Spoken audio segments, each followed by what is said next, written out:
Hi everyone, so today I'm going to be reviewing and commenting on this teacher's EdTPA video. I'll be focusing on the form and content of this video, and throughout I will be pausing it periodically to add my comments wherever I see something interesting or simply something worth commenting on. The scientific process, what are we talking about? All that, right? Do we actually have to write the 5-paragraph? Yeah, we will, eventually. So guys, So right off the bat, we see the teacher introducing what this lesson is going to be over, the scientific method.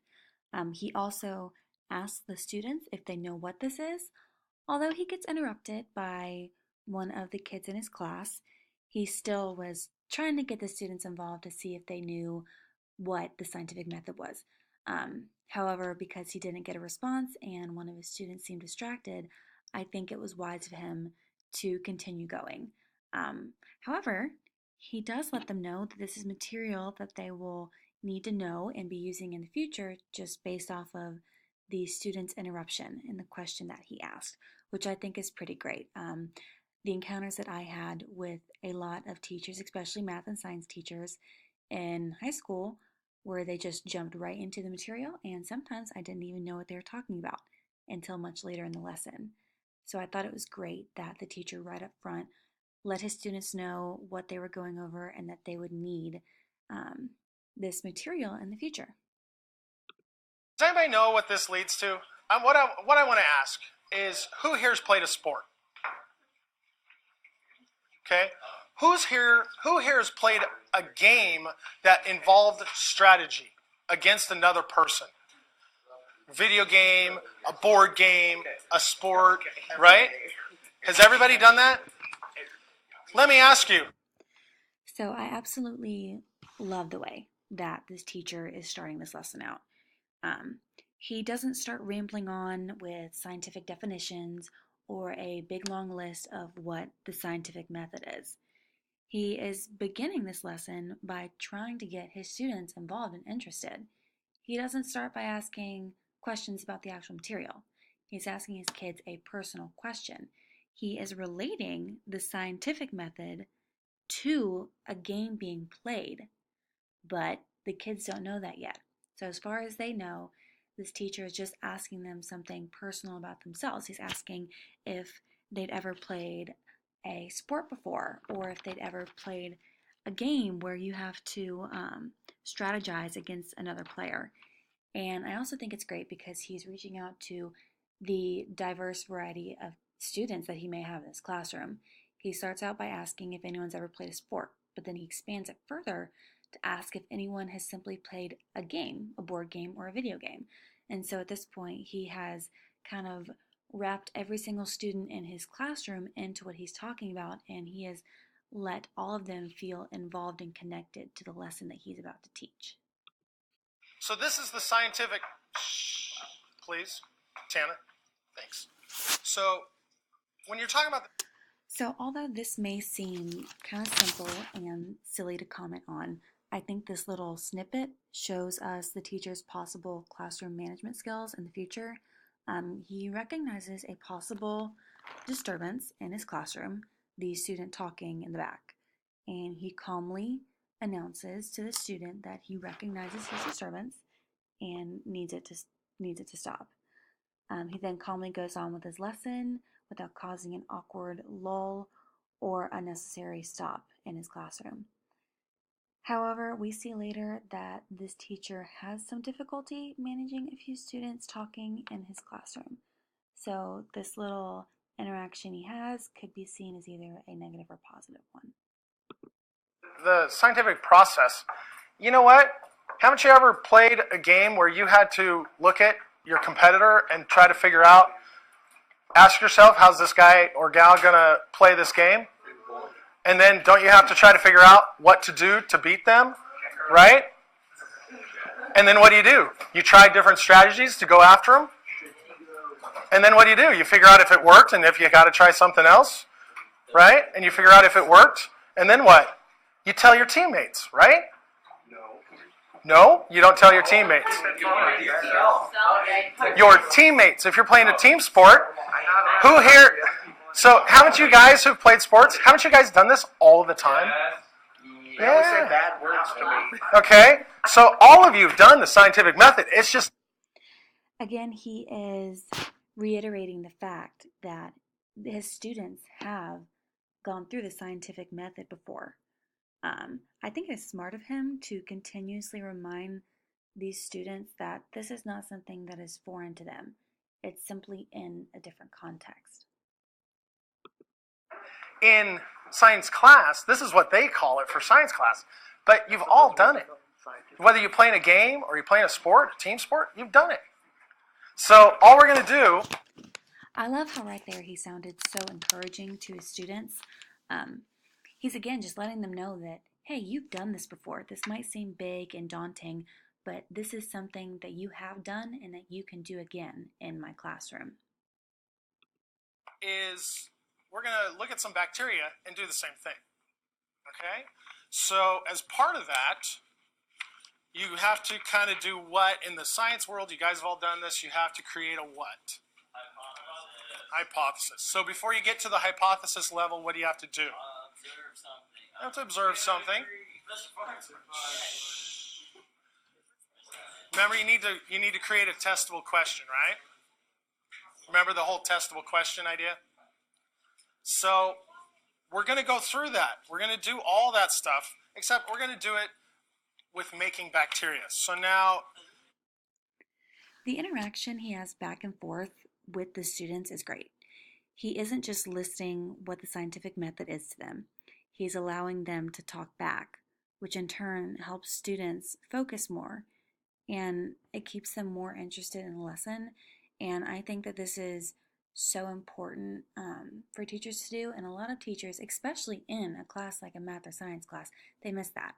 And they wind up just standing at the front of the room and lecturing their kids. However, I love that he is opening and is so inviting to having this conversation, this back and forth banter in his classroom. anybody read the procedures for how to do the petri dish?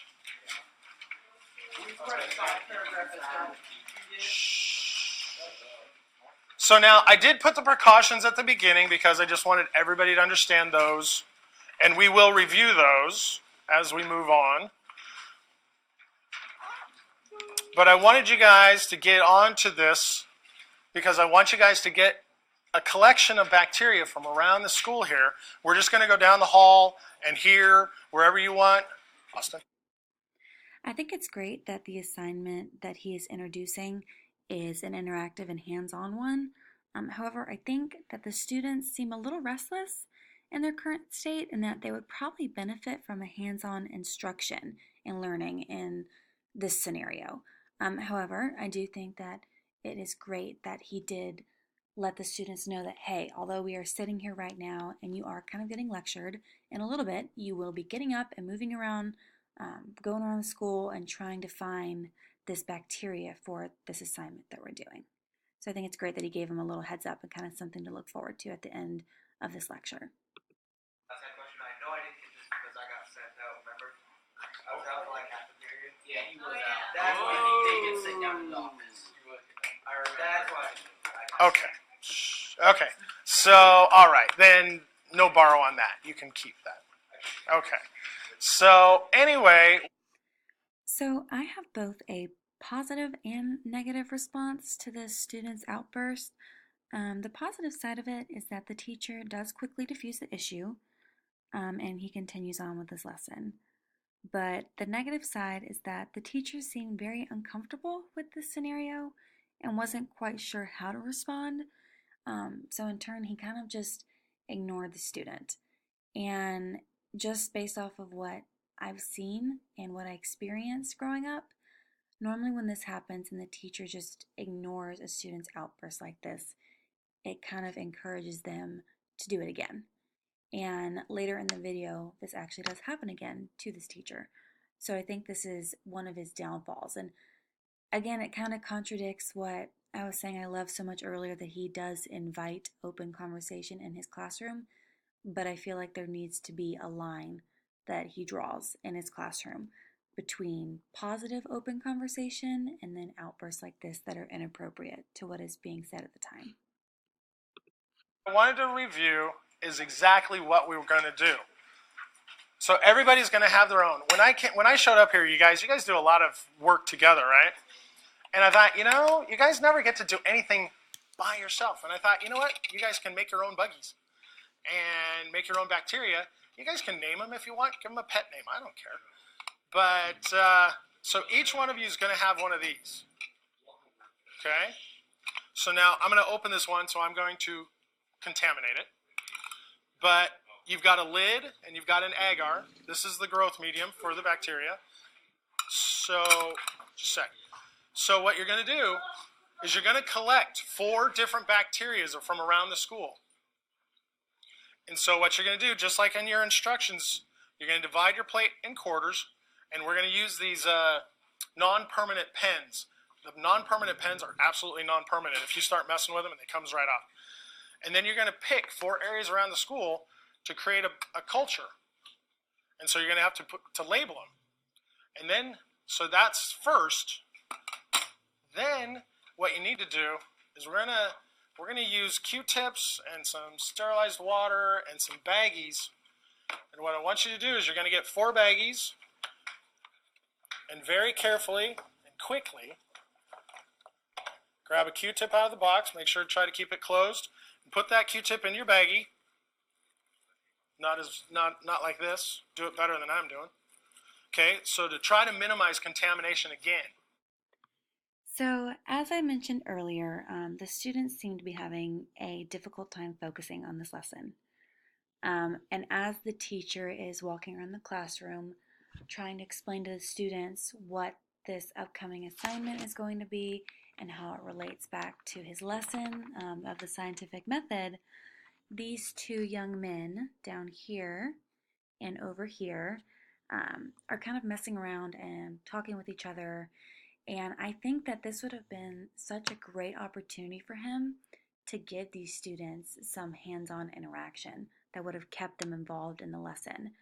What I would have done in this scenario is possibly use both of these boys, bring them up to the front, use them as demonstrators, instruct them along the way, let them show their peers how they're going to use all of this material up here that he's handling for their assignment. I think it would have been a fantastic opportunity for him to eliminate a distractor in the classroom and to also get 2 students that aren't very involved in the lesson, and therefore it would get the other students in the classroom involved.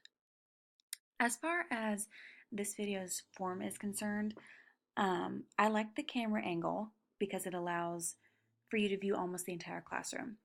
And the small portion of the classroom that isn't shown the entire time is shown when the camera moves to the right a little bit. The view of the classroom is great because you can see all the materials that this teacher has at his disposal, such as the smartboard and projector, which he uses the entire lesson. The teacher's voice was very clear throughout the video, and I did not miss a single word that he said. However, I do wish that I could have heard more of what the students were saying. I caught some words here and there, but they seemed to be interacting with their teacher a lot, so I would have loved to be able to hear what they were saying back to him. There were not any effects in this video, and I think it could have greatly benefited from a few. Possibly a pop-up or 2 before or during the video, letting the viewer know what course objectives were being taught and met in this lesson, and possibly just some background to the assignment in the lesson that's going on during this video. Overall, I really enjoyed watching this lesson, and I believe that the teacher did a great job. I just had a few things that I would have done differently and a few comments, but it gave me some great ideas of how I would like to be in my classroom and move around like he did and interact with my students.